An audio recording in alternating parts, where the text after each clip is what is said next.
This channel is dedicated to movies, actors and singers from the 70s, 80s and 90s, and sometimes I'll throw in something from the early 2000s, as long as it fits in with the channel. The 80s and 90s had some of the most handsome actors around, and in this week's video, I'm counting down my picks for the top 10 actors with the best bodies. Disclaimer, I won't be including any bodybuilder turned actors, as I've already made a video like this in the past. The link to that video will be popping up at the end of this video if you want to check it out. Follow the yellow brick road. Hairy men don't get enough love on this channel. Hairy men. So let's start off this list with the Indian actor, television presenter and film producer Akshay Kumar, who made his acting debut with a leading role in the film Sakkan, released in 1991.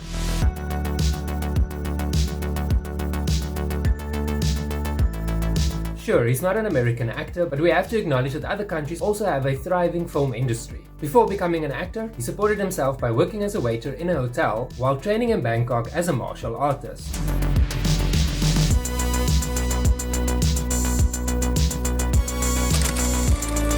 Coming in at number 9 this week is the American actor, author, businessman, producer and director Steven Guttenberg. He is best known for his roles in films like Police Academy, Cocoon and 3 Men and a Baby. And he was really handsome with that fluffy chest, don't you agree? Could I speak to you outside for just a second? Yeah. Guttenberg's first acting credit was in the TV movie Something for Joey, released in 1977. But his acting career only started to gain momentum during the early 80s, when he starred in films like the eagerly awaited but critically panned Can't Stop the Music. Guys, let's get this show on the road. Dave, ready? Yeah, let's go. Brace yourselves for a debut. If you want to help this channel grow and reach viewers like yourself, all you have to do is subscribe. That's basically it. And also you'll be doing me a huge favor if you like this video if you enjoyed it. With only 4 film credits to his name, Mark Pillow might not be a name that you're familiar with, but he sure was dreaming. Not much is known about this England-born actor, as he doesn't even have his own Wikipedia page, so finding information about him online proved to be very difficult. The first time I saw this actor was in 1987 Superman 4, The Quest for Peace, alongside Christopher Reeve. You know, with my brains and frankly, your brawn, the possibilities are absolutely staggering. You know, I could be president, emperor, king. The film might not have been as great as the first film or the inferior third film, but it did have its moments with Mark Pillow as Nuclear Man.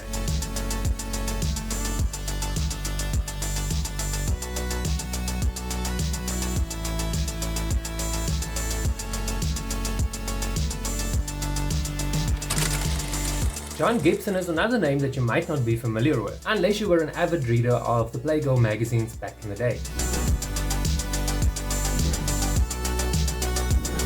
This former Chippendale dancer posed for the magazine several times during his career, which was tragically cut short. He's probably best known for his role on the TV series The Bold and the Beautiful, for which he filmed 7 episodes between 1981 and 1982, as well as the TV movie The Cartier Affair.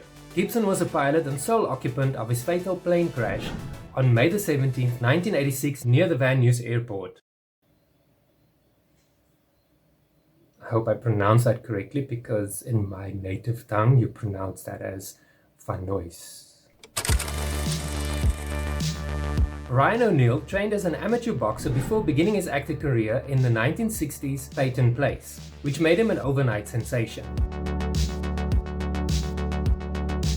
I'm not a fighter. You're not a fighter? Do I look like a fighter? No. Oh. He starred in several TV series during the 1970s, but gained wider recognition in the 1980s when his acting career started to take off at the end of the 1970s.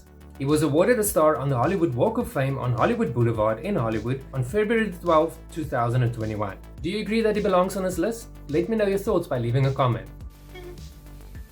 I believe you dropped something. What do you think you're doing? I think I'm taking a bath, aren't I? If you're not out of here, in 2 minutes I'm calling the police. Who do you think they'll arrest? The girl in the tub or the guy with his pants down?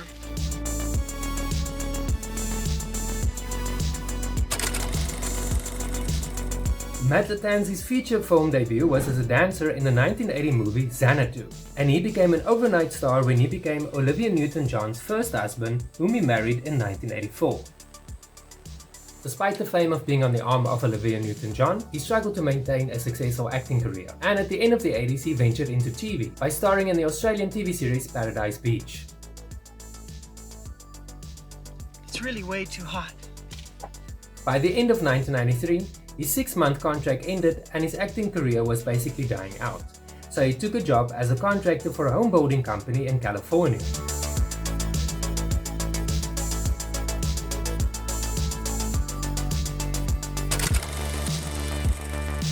Steve Bond was a child actor who starred in Tarzan and the Jungle Boy, released in 1968, and 8 years later in 1975, he decided to shake his teen image from the Tarzan era by posing for Playboy magazine. He even joined the Chippendale Dancers at the height of their popularity during 1980.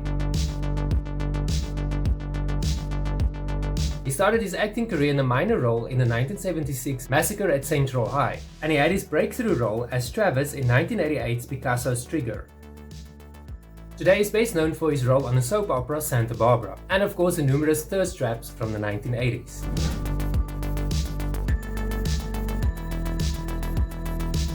I've always loved your back.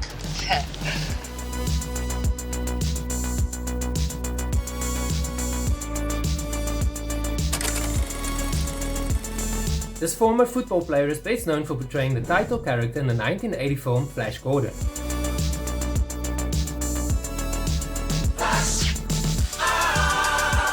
And for starring in the short-lived TV series The Highwaymen. Most of his dialogue in Flash Gordon was dubbed by voice actor Peter Marinker. Not that anyone was actually paying attention to the dialogue. To supplement his income, Jones also began modeling while pursuing his acting career, and in 1975 he appeared for a photo spread in the June issue of Playgirl magazine. When Flash Gordon became a box office hit, Playgirl magazine republished his photo shoot and this time used his real name to cash in on the success of the film. Whether this hurt his acting career or not is still open for debate. What do you think?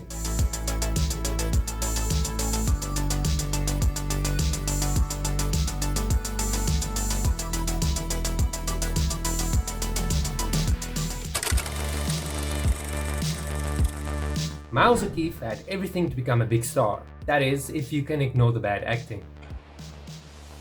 What do you know about Sonia? This Golden Raspberry Award nominee is not known to give Oscar-winning performances, but what he lacked in acting skills, he sure made up for it in physique.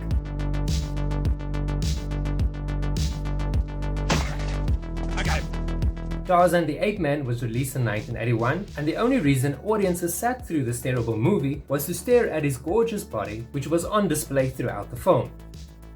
Despite the film being a box office success, for obvious reasons, this is the reason for the success of the movie.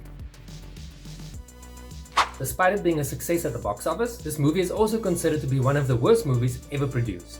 Not that it matters, it has Myles O'Keeffe in it, half naked.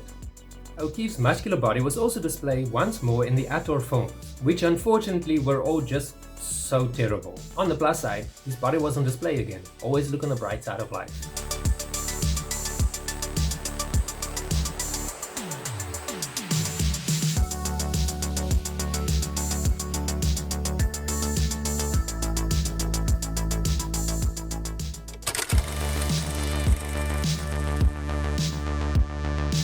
Jon-Erik Hexum is the leading man that could have been. His looks, body and on-screen demeanor could have made him a big star in Hollywood, but sadly his life was cut short in 1984 when a prop gun went off on the set of Cover Up, fracturing his skull and killing the actor.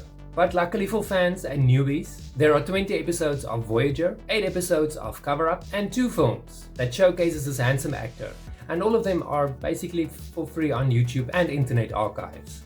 Meet Jon-Erik Hexum tonight at 11.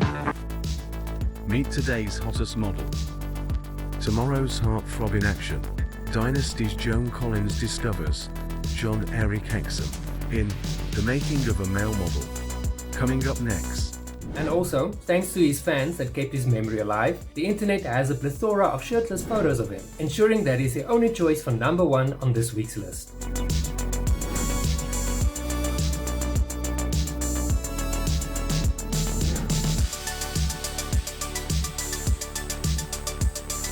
Do you agree with the entries on this list?